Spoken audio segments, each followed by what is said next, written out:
రేపటి నుంచి ఇప్పటి వరకు కార్మిక వర్గం పోరాడి సాధించుకున్నటువంటి చట్టాలను రద్దు చేస్తూ 4 లేబర్ కోడ్లని అమలు జరపటం కోసం నిర్ణయం చేయటం జరిగింది. దీన్ని మేము తీవ్రంగా ఖండిస్తూ ఉన్నాం.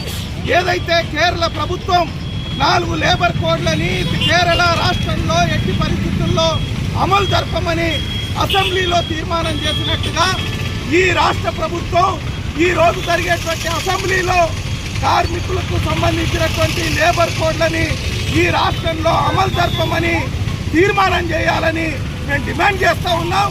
లేకపోతే కాంగ్రెస్ పార్టీ చెప్పేటువంటి మాటలకి ఈరోజు చేతలకి ఈరోజు బీజేపీతో మిలాఖతై ఉన్నట్టుగా ప్రజలు అర్థం చేసుకోవాల్సి వస్తుంది. కార్మిక వ్యతిరేక విధానాల్ని అవలంబించేటువంటి బీజేపీని వ్యతిరేకించడం కోసం ఈ రాష్ట్ర ప్రభుత్వం ప్రధానంగా ముఖ్యమంత్రి రేవంత్ రెడ్డి గారు చొరవ చూపాలని మేము డిమాండ్ చేస్తూ ఉన్నాం. లేకపోతే రాబోయే కాలంలో కేంద్ర రాష్ట్ర ప్రభుత్వ విధానాలకు వ్యతిరేకంగా ప్రజలు పెద్ద ఎత్తున పోరాటం చేయాల్సి వస్తుందని హెచ్చరిస్తూ ఉన్నాం.